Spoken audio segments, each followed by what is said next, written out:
Hello, everybody. This is Dr. Willie Jolley and my bride. Hi, this is Dee Taylor Jolley. And we've got a special show for you this evening, and I hope you are ready. I'm encouraging you to push this out right now to everybody you know. Hit share, share, share, share. This is going to be one of those shows that you're going to be talking about for a long time. For those who are joining us for the first time, this is Happily Married Monday with the Jolleys. As you know, on Monday evenings, for the last number of months now, we have had these Monday night messages that we share with people who are either married or thinking about getting married or in relationships. And it emanated from our book, Make Love, Make Money, Make It Last. The book, as you know, Dee and I have been married for going on 34 years. Well, by this time you read this, it'll be 34 years. Haven't had an argument in over 31 years.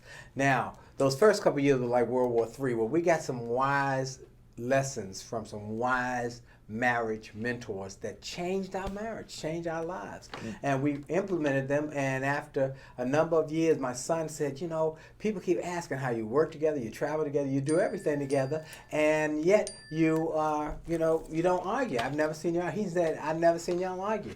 So he said, can we have a few moments of some of my friends to come over and talk to you? And he had his house full of folks who came over that evening. It was the food, and when we came in from dinner, there were people everywhere.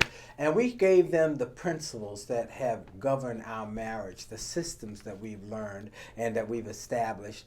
And afterwards, the next day, he came in and said, Dad, the phone is blowing up. I see the social media is blowing up. People say, you got to have a book. I didn't have time at that moment in my mind to write another book because I was working on other books with my regular book writing. But we made it a priority. We got it done. The book came out, Make Love, Make Money, Make It Last, and has just exploded. We are amazed at the people around the world who are now reaching out to us from Dubai and Kuwait and from Canada and all over the world saying we have just been so impressed with what you've written in this book. So we started Happily Married Mondays for you to answer your questions, to deal with some of the issues that have come across our desk, our email. And one of the points that came up with people is, what do you do about sex? And what do you do about challenges in sex and infidelity and all other things like that? My wife went to, I don't know, did you go to a seminar or did somebody tell you about the book? How did you find out? Several people told me about it who had gone to the women's ministry, First Baptist Church at Glenarden, first Saturday of the month. Okay. They have women's ministry, and Pastor Battle. Keith Battle. Keith Battle. Yes. Was a speaker. He was a speaker. And that's all I could hear about from the ladies Sunday. Yes. Everywhere you went, they were talking about it. They were talking about this book, and I was like, what? Chickology? What? What? So what did I do? She bought it right away on her phone. Before I left church. Before she left church, she hit the button, buy it. And she bought it, and she started reading it, and she kept coming to me saying, this is a great book. This is a great book. This is a great book. We've got to interview them. For those who don't know, let me introduce you to my friend, Reverend Pastor Keith Battle. He has a new book called Sidechickology, Why Men and Women Cheat, Understanding, Avoiding, and Recovering from Infidelity.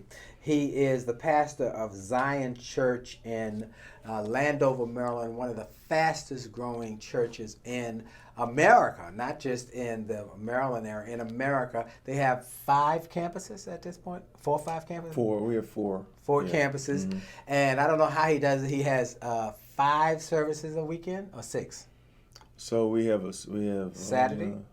We have 1 on Saturday, and we have 6 at the locations on Sunday total. Wow. Between the 7. 2 locations. And an internet ministry. So I don't know how he does it, but it keeps expanding. It keeps expanding. And why is it expanding? Because people are trying to get in there. They're trying to get in and learn from him. He's an incredible, extraordinary teacher. And he's humorous. And he's funny. I told him one day, I said, I spoke at an event with John Maxwell. And I said, Keith Battle reminds me of John Maxwell in terms of the depth of his thinking.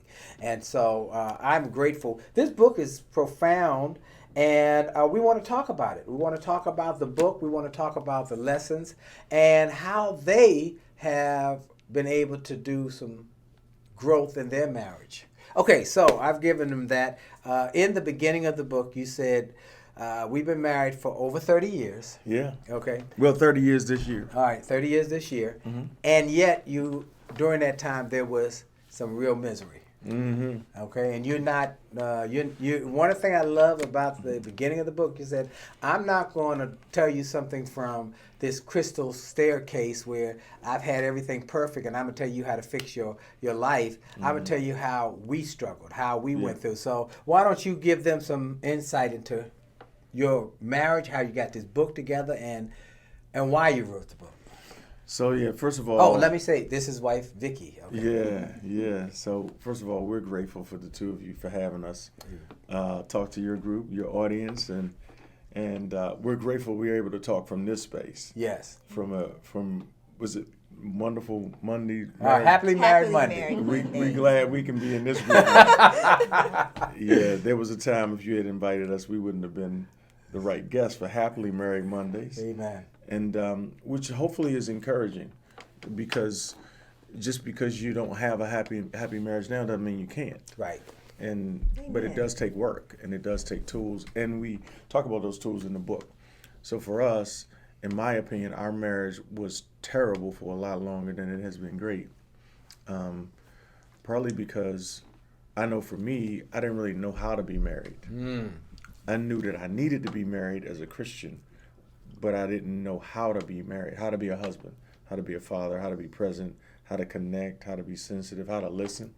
I joke with my wife now, like, I basically do whatever she tells me now. She probably doesn't even notice it. Like, it's something as easy. If I say, should I eat that cake? She says, no, I just don't eat. Like I went from never listening to her and her saying, I think you said, I viewed you as a lower life form, to not thinking she had anything of substance to tell me, to now not even eating. Like the other day, she was at McDonald's with our grandchild. We have a 3-year-old, and the grandchild took her to McDonald's. I said, so I put my order in. She says, you're not getting that. And the old me was like, I'll go get it myself. I said, okay.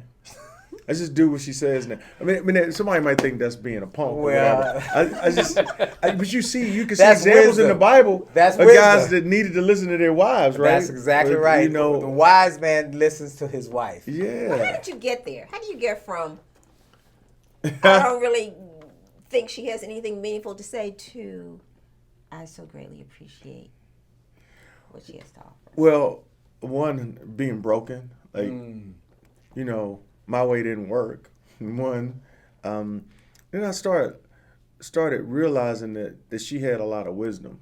That the things she would say would come to pass, you know. And trusting her that she wouldn't tell me anything that would be dangerous. Okay. Because it would affect her as much as you. Wow. And Yeah, we call that trusted advisor.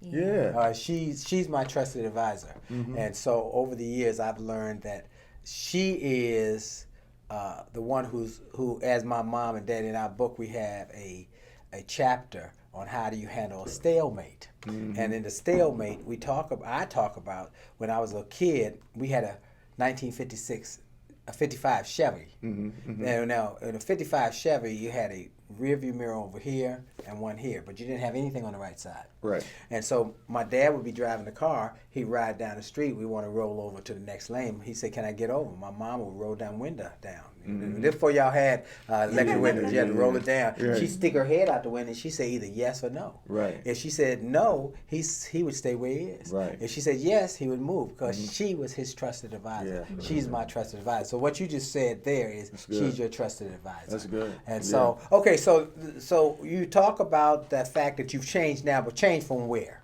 From what? And where was your marriage when it was not good? Oh, wow. Empty, lonely. I'd say there were times when it was volatile, times when it was just silence and ice and cold. Did you go to counseling? I think we did. We tried. We like other people. We tried counseling. I think we did. We did. You know, everybody want to hear you. But Yeah, I want to hear her. Yeah. That's why you here. That's why I wanted you. I'm gonna get the real. Well, but the reason I wanted the two of you because It is rare. It's like Groundhog Day. Vicky comes out. Come out once a year. She came out for All right. the Jollies. She came out for the Jollies. So what I wanted to do was when D How was bad did it get? yeah, it got Yeah. bad, and there was some stepping outside the marriage. Absolutely, yeah. And Yeah. y'all fixed that. That's what I want to talk about because so many people who reach us say, okay, we want to know the real, how do you fix this? We in a bad place. How do you fix it? So let's talk about the where it was when it was bad. Y'all were not talking. It was icy. You were arguing. There was no intimacy. Okay. Yeah, I would say that. Yeah. We and even when we were having sex, there wasn't always intimacy. You know. Maybe you need to define the difference between intimacy Okay, and sex. and That's an important chapter distinction. number 8, we Yes. talk about sex, headaches, and other lies. And so in our book, we talk about sex, headaches, and other lies, and the fact that sex is something for men that's different for women. So the book is, our book, for those who don't know, our book is written into, we got 10 points that we use as our principles. But each one of the points comes from two perspectives, mine and hers, male and female. And in sex, men need sex. It's a physical item. But women need intimacy, which sex is intimate usually, but it's not, intimacy is not always sex. And so we would have a understanding that men need to understand that women need sex, and intimacy and security. And men need sex and respect. And so y'all might have had sex, but it might not have been intimate because it was just a physical act on your part. Lack of communication. Lack of communication, lack of warmth, and Closeness. Closeness. We were All right. So emotionally close. Yeah. you were struggling with your intimacy. You're having arguments. It was kind of cold. And what happened as a result of that? So with my unfaithfulness in our marriage. Was that early in the marriage, or where was it? No, it was later on in the marriage. Okay. Actually that was something that another example of not listening to my wife. Because and I have to be careful because I can be overly transparent. Yeah, you're because pretty. this is One public. thing. Well, it's okay. Yeah. It's us talking to our friends and But family. my wife had already warned me. My wife has always warned me about people, different people, not a lot of people, but she's never been wrong. So I'll just say that. Okay. But I wasn't listening, and even the infidelity was I would say, just in thinking about it just now, was another sign of not listening to her. So You know what I'm saying, right? But I have to be. I'm talking about you. You know what? But I So, in Vicky- fairness to other people. I yeah, just don't sure. wanna- So Vicky, Yes. when you found out about this infidelity, did she call you, or you in the book you talk about the woman, the call? Yeah, that's not our story. in the I know, book. but you talk Yeah. about it. How did you find out about it? How did I find out about it? Actually, Keith confessed it to me. Ooh, okay. Voluntarily. Yes, so I think. So, no, just one day he came in and said, I have something to tell you. And he said, I've been unfaithful. So the book story is fictional. Yeah, That's not us. That's a great story. But that's probably how a lot of times things happen. But yours for was sure. you really got the Jones. Okay, you got something came down on you. convicted. Okay. No, I got caught in it. So I wanted to tell my wife before anyone else did. Got it. Okay. The nature of an affair is it's deceptive. You hide it, Right. and then you try to go into protecting it, and protecting people are involved. But once it's exposed, it's not. You can't lie once information is out there. So, I wanted her to hear it from me and So not from he somebody else. confessed it to you. He did. And where did y'all's marriage go from there? Oh, from there, it actually, it went into what I would call intensive care. Well, we So- talked to our pastors first.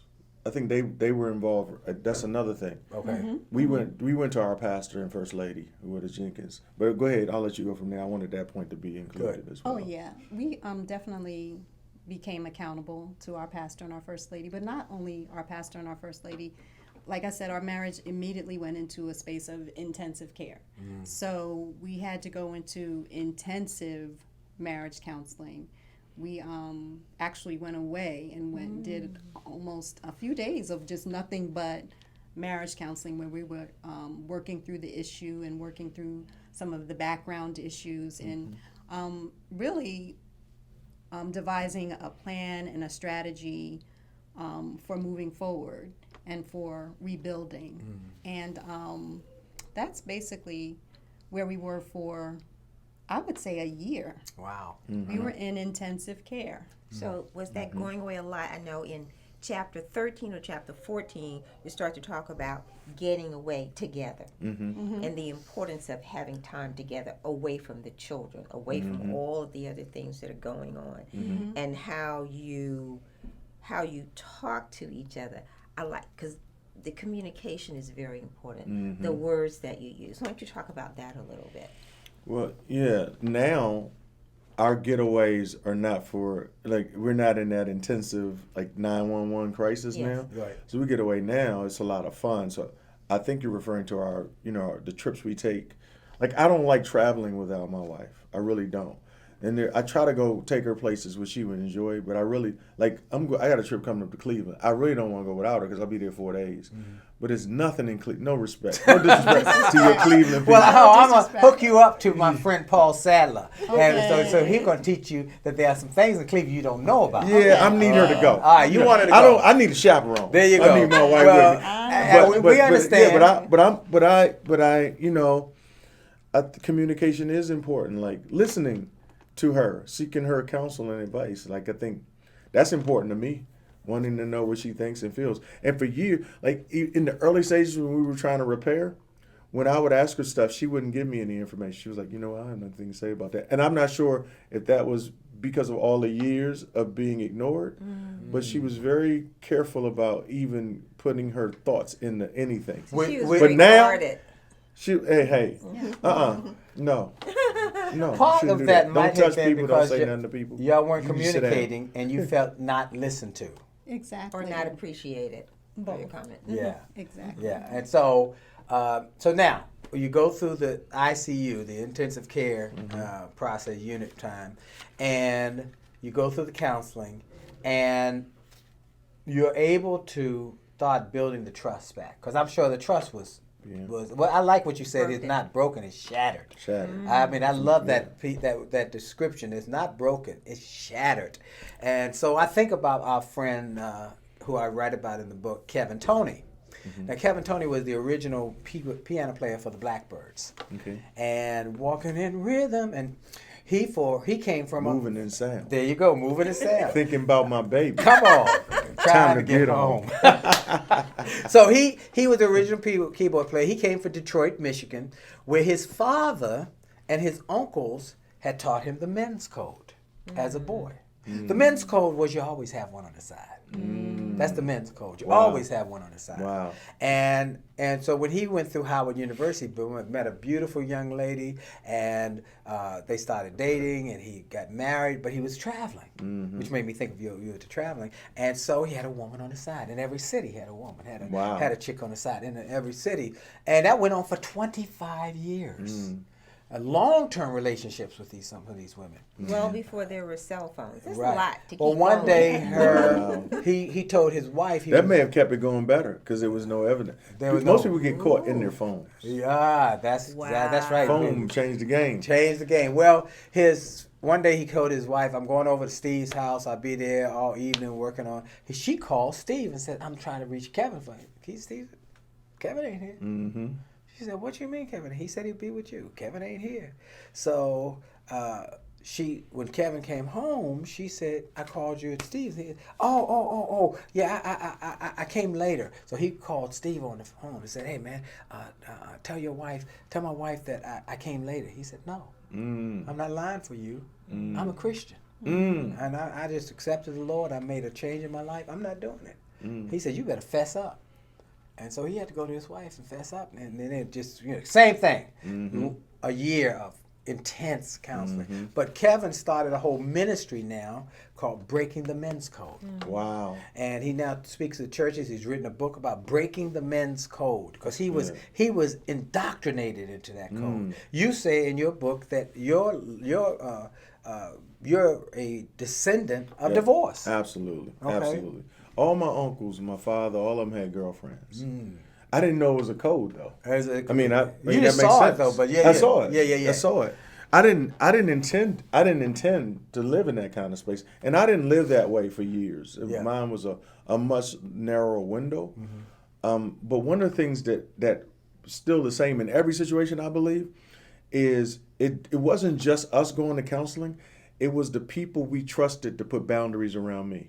So I had to have a level of accountability where I couldn't re-engage in any other level ever again with this person. So those kind of boundaries being in place protected me and us, our marriage, from any hiccup down the road. Because I think that's the other part of it. You can be sorry that you did something and you can try to work on your relationship, but you still have to put boundaries around yourself so that there's never any reconnection with people you cross the line with. So you don't slip back. Absolutely, because your emotions are not necessarily moral. Your emotions are just your emotions. Right. And wherever you went to get comfort, you're always tempted to go back there. Like even if it was a crack house, even if it was a liquor store, if it was a strip club, whatever. Wherever a person went to get comfort when they heal, when they're hurting, because you're going to hurt again. Like I can't say that I've never been hurt again since our marriage has been restored, and I'm sure my wife can't either. But you tend to remember. You remember where you went for comfort, even if it was wrong. So you have to put boundaries around those people and around those spaces or whatever that thing is that could have destroyed your relationship. That's very important too. Accountability. So Accountability. it's So have the accountability changing and of have that habit. So you're saying it really is like a habit. Absolutely. This will make me feel comfortable if I do this or eat this piece of chocolate. Absolutely. Right? So how do I not do that? Yeah. I've got to change that habit. So I've got to do something that's uncomfortable, at least initially, but I've got to do something else. And it's a conscious thing. Yeah, I like that. Do something else, or I gotta just let it hurt. Like we are so comfort oriented in our society. Like we're not okay with hurting. Right. It's particularly when there's so much entertainment around us and outlets and chocolate. You know, right? You know, like it's okay to be uncomfortable for a while and let that pass. Let that, This is I think this phenomenal. Again, for those who might just be jumping on, you want to share.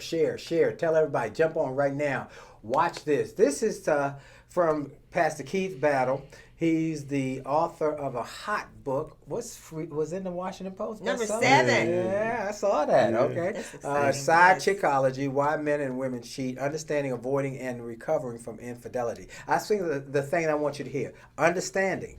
Why you might want to cheat. Yeah. Okay. Then avoiding. He gives some really great perspectives about why you should think about it and avoid it, because the consequences of the long-term impact about marriages breaking up, families breaking up, not being able to communicate with your children, all sorts of problems. And then recovering, which y'all have done. Y'all are a sterling example. And I want to hear from Vicki about what the process was for you to recover, and what you could say to some of the women who might be watching, and men too, but women specifically who are trying to recover. And I want her to answer that too, but one of the things that I've never shared, I didn't share in the book, one of the things I was really surprised by, appreciatively surprised, was when I confessed to Vicki my sin.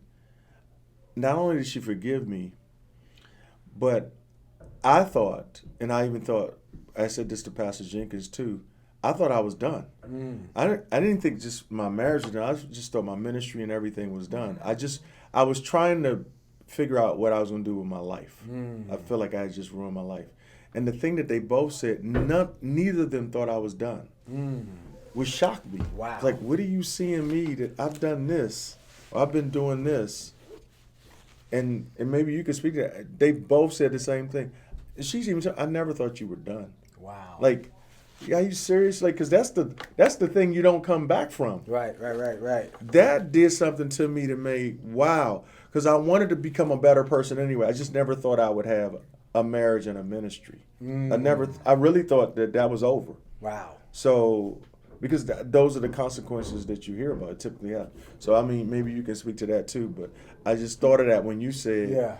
because there was a lot I was going through and having to make that walk into the our house. room. Right. Just tell her. I got to talk to you. Oh, I'm thinking, all I know how to do is preach and tell jokes. So I like. You do that very well. You did that very well. Right, but if you take the preaching away, where's the jokes going? You know, like I can laugh and say that now, but I really thought, You always thought it was that I over. had, and I felt bad because I was just hopeful that I didn't ruin two families. Wow. Like I just didn't want to ruin. I just didn't want to. I'd rather take. Like I wanted to be the one who was destroyed. Okay. If I could say, but I didn't. Like God, He just redeemed so much in all of Wow. it. So anyway, yeah. Wow, where do I start? Okay, so I forgot the question. Do you remember right, the question? you talked about recovery. Yes. And you talked about you not Forgiveness. being done. Exactly, perfect word. I don't know if you remember telling me that. You said I don't. I do remember Yeah. because, okay, I'll start with what you said. God had been already dealing with me in terms of my sin in the marriage. So I didn't commit adultery. I didn't go out and have sex with another person. But I was not the type of wife that would inspire loyalty or faithfulness in my husband. So God had already, even before I found out about the infidelity, God had been dealing with me about pride, selfishness. And I truly believe that pride and selfishness have killed more marriages than infidelity has. I mean, those two things together are just as And probably lead to the infidelity. exactly. So when Keith told me about his sin, his weakness, his failure, I couldn't really stand in judgment because God had already shown me my sin. So it would have been highly hypocritical of me to say, "Oh, you did this, you shouldn't have done that." Well, that's true, but God showed me I had done some things too. I wasn't perfect. So I had to really look at myself, and God had been leading me to that point even before I found out about the adultery. So I would describe the whole situation as the perfect storm. So it was horrible. It was a bad thing to go through, but it ended up being a wonderful thing to go through. It was the perfect storm because God had orchestrated things to the point where I was ready to hear what He had to share with me, the truth. But I was only ready because God had been dealing with me. He had been showing me, you know what? You're not the greatest wife yourself. You can level up a little bit yourself. So that was how I was able to say to Keith, "You're not done," because God had said to me, "I'm not done." Wow. And if I can add right there, one of the keys to recovering is the person who was unfaithful cannot just berate themselves and say, "Oh, I'm a terrible person. I'm so bad I did this." You have to get an understanding of why you did it. So that was very important for me. Regardless of whether my wife admitted or owned her sin or not, I had to understand where the condition of our marriage had me, right? That made me vulnerable to these choices so that I had another behavior plan whenever I felt lonely, rejected, and empty. Because those are my triggers, loneliness and change. emptiness. Right. So whenever I feel lonely or empty, she might be traveling. Her and my daughter might be going to New York or something. And that doesn't prevent me. She can't take care of me all my life, but I might feel lonely. But I know that's a trigger for you. Where do you take this lonely? You take it in safe circles. So now I play cards with senior citizens, or I play Monopoly with my friends, my colleagues, and I do things to keep me around people that won't cross the line. Right. I've created a life for myself that she doesn't have to care for, but it's still safe, right? Because I identified what got me there. It wasn't, a lot of people just look at infidelity as just purely like somebody's just nasty or horny or whatever, like they just a freak.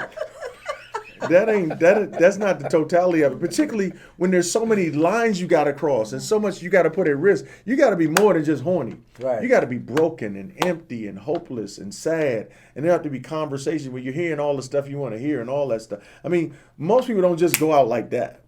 So for me, it was really understanding my pathology of failure that got me to a place where I put stuff in my life to protect me. Yeah. So you'll see, and even in the introduction of my book, when I'm thanking groups of people, those are people who have helped me stay pure. Wow. Not just having a great marriage now, but my wife is human. So she's not God.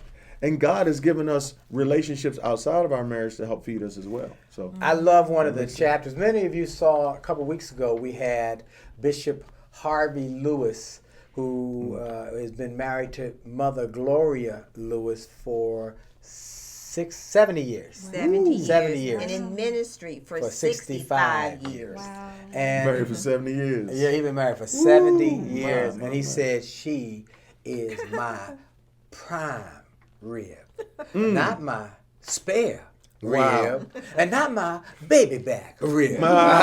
She's my prime rib. See, the spare rib is one on the side. I don't have one of those. Wow. And my baby back is my baby mama. I don't have one of those. I just got a prime I like that. rib. I like and that. so in the book, he talks about the rib and how you must care for your rib, and you must know that the Bible said God created the woman out of Adam's rib, and so he had to care for her because she was part of him. Yes. And there was a union. So I love the parts about this book that have been so profound in helping people understand why people. He talked about it. And then how to avoid it. We tell people in our book how you avoid it, or how I avoided it for many years. He traveled alone. I traveled for alone many years. for before many years. Our kids were. Before while the kids were Yeah. growing up. And there were lots of opportunities for me because I would give a speech and someone would knock on my door after the speech and say, you were great. I really was moved by your message. Could I come in and sit and talk with you? Or would you like some company or whatever? I've had all sorts of offers.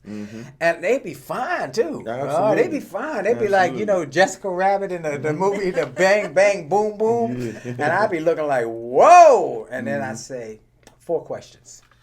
4 questions that I learned about risk in business and in life. In anything you're going to have risk. There's always risk. There's always things that you can do or not do. You have to make the decision. 4 questions. What's the best that could happen if I do this?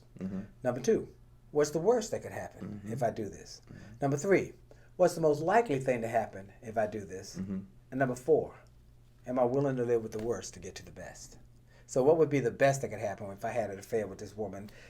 I'd have one night affair would be a bang, bang, boom, boom. What's the worst that could happen? I could lose my wife. And then all the things you write in that chapter about the extensions of the affair, or that could go poorly. She could get married. Other man could be living in my house, in her room, with your slippers on. With my slippers on. With your remote control. With my remote And control. your man cave. And my man cave. And your wife bringing him chips. Hello. And then, or they could have his kids could be man. saying, you ain't my daddy. Absolutely. Or some other man could be saying, I'm your daddy for my children. Right. All sorts of things. Right. So what's the best? What's the worst? I could lose my wife. What's the most likely? We have a one-night affair, a couple-night affairs. But that's it. Are you willing to live with the worst, lose everything, to get to the best, which is only a one-night affair? No. The answer is no. Whether it's in business or life, I ask those 4 questions, and I often say, no, that's not worth it. So I would say to the woman, thank you, I am honored. I actually am. You got my ego all stroking. I'm feeling good about myself, but nah, I'm not interested. I appreciate that. And so I would do that over and over again until I got to the point where people knew. And then I started speaking about her in my speeches, whether she was there or not. I talk about, I've been married for 20 years, 25 years, 30 years, 35 or 34 years. And my wife, whether she's there or not, I'll say, we were newlyweds.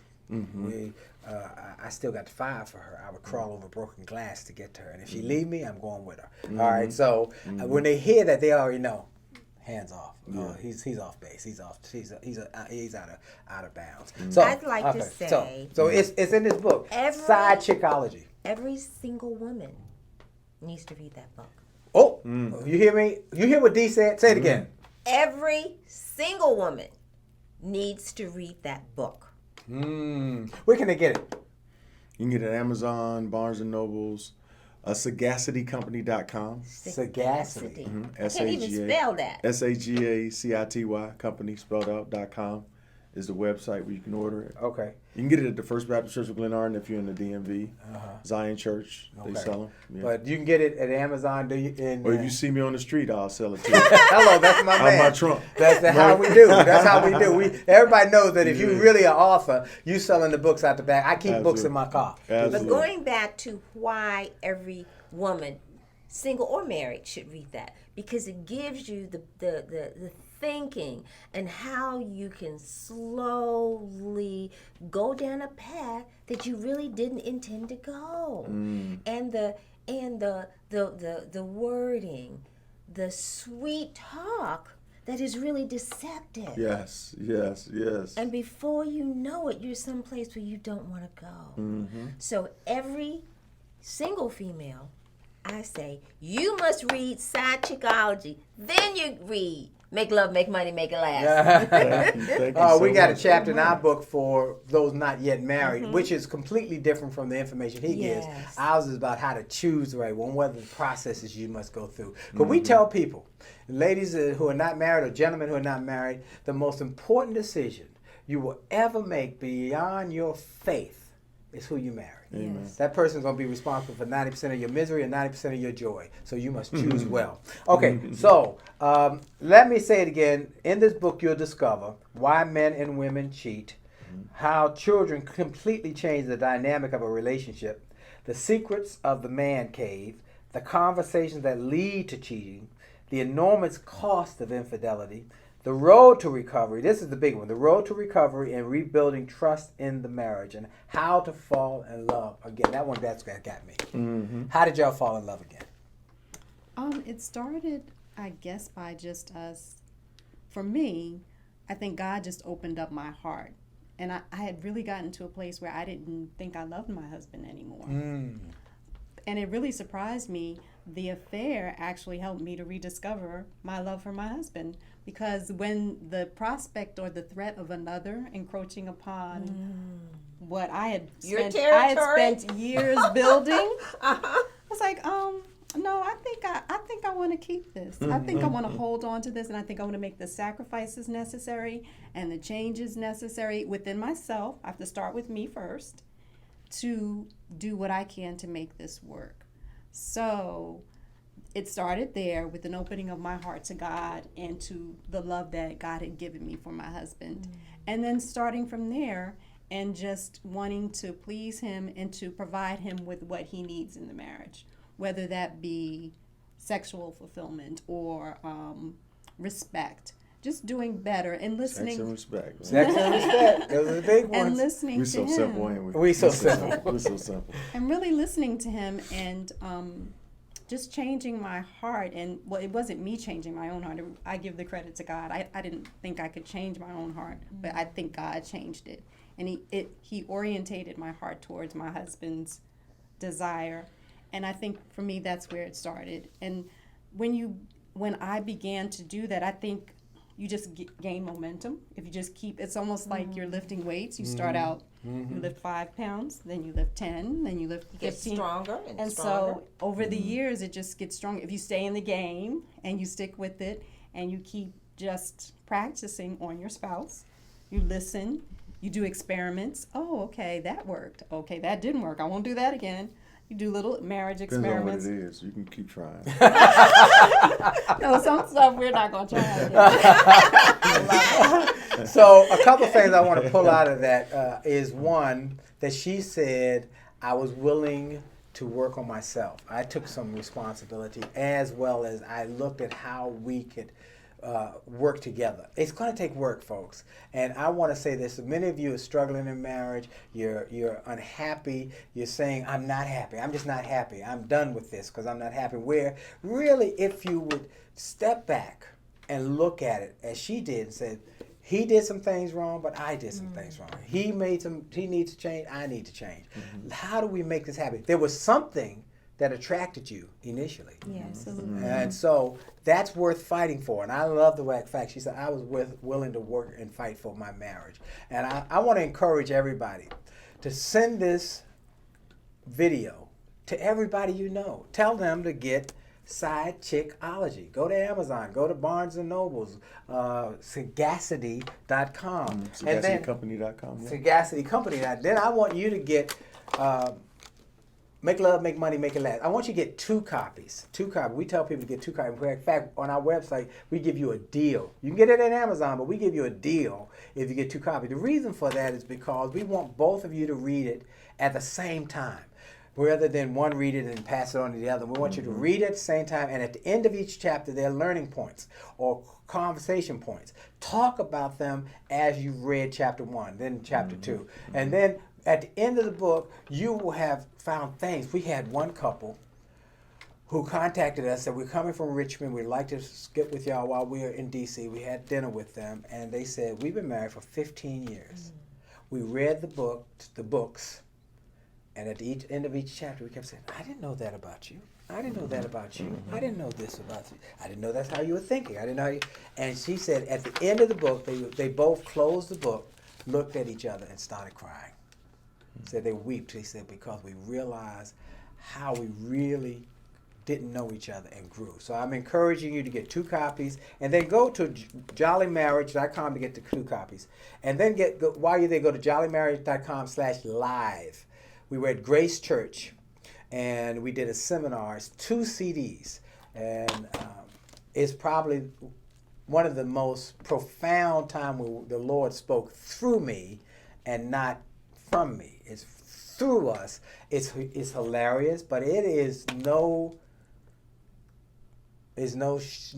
chasers. Straight no chasers. No holds It's barred. no hold bar. We talk about sex. It's not for your little children's ears while y'all. We talk clearly about sex, about the problems with sex, and some of the issues, and then some of the questions we got at the end that we took from people and answered are profound. So we will encourage you to go to jollymarriage.com, get the 2 books and the audio of the seminar, and then get Sidechickology. Get copies for everybody you know. In fact, get copies for your cousins. You know, people who are struggling, people who are messed up, all torn up down to the wire. Get copies and bless them. It will bless them. You talk about good gifts, save some marriages. We'll be grateful. Any closing thoughts we want to share from Vicki and Pastor Keith on how y'all have just done this, and the marriage is good. He told me on the side, he said, I love my wife. And he said, I really am grateful for my wife. And so that's a testament. After he said at one point it was not good. It was not a good marriage on both parts. Right. Yeah. So y'all have healed your marriage, and you're together now and enjoying the fruits of the work. Thank God. Yeah. Amen. Yeah. All right. So any closing thoughts, First Lady Vicki? I just think of the scripture in Song of Solomon says, love is stronger than death. Many waters cannot quench love or overflow love. So if, like you were saying, the love is still there between my husband and myself, there's not too much you can't face down if the love is still there. So Great. Yeah. Pastor Keith, he always got something good to say. He's a brilliant man. Where can they find out more about you and your messages and your script? And there's you talked the original Sidechickology message. Yeah. You actually have it on the website. Yeah. So that's on our website again at sagacitycompany.com. You can get both messages, Sidechickology 1 and Sidechickology 2, which are sermons around the topic. It's not the same content as the book, but it's sermons around it for somebody who would like to hear that. And I'm excited now. I hope, just ask your audience to pray for me. I'm doing an audio on this book. Good. And because there's still a lot of people that don't have time to read or Right. don't read. Right. So I want people to be able to listen to it in their cars or while they're working out and stuff. So that's what I'm excited about now. And I just want to thank y'all again for. Well, we're gonna for tell Lottie Dottie and everybody about this. man. Y'all are Yeah. awesome, and Thank you. you are Thanks so much. shining examples. So good again, folks. I can't say it enough. Sidechickology, Pastor Keith Battle, and he's the pastor, lead pastor, senior pastor. I wrote the foreword for your first book. or a testimony. You or did. endorsement. You did. You endorsed my first book, Yeah. Second Chance. Second Race for Chance. Broken. You sure did. Thank you. And for so, that. And you've given me a lot of wisdom on books. and well, stuff, too. he's going to be somebody you're going to hear about over the years, who's going to be a leader in the thought changing of or thought leader in changing people's mindsets about success, about achievement, and you're going to hear a lot about him coming up because it really is a brilliant guy. So Zion Church in Landover, Maryland, and you can come to DC, come on Saturday and come to church with him, and then What time Sunday. is church on What's Saturday? that? This is 6 p.m. at our Fort Washington location. All right, and then Nice. go Saturday night for Fort Washington, and then on Sunday, come on over to First Baptist of Glenard and hang out with Pastor Jenkins, his pastor, my pastor, our mentor, and our friend, and then enjoy it and get the books. We can get all the books at the First Baptist Church of Glenarden bookstore. Hey, thank y'all for Happily Married Monday with the Jolleys. This is Dr. Willie Jolley, my special guest, Pastor Keith and Vicky and Battle, and then my bride, D. Taylor Jolley. Detail Jolly out. Jolly out. See y'all.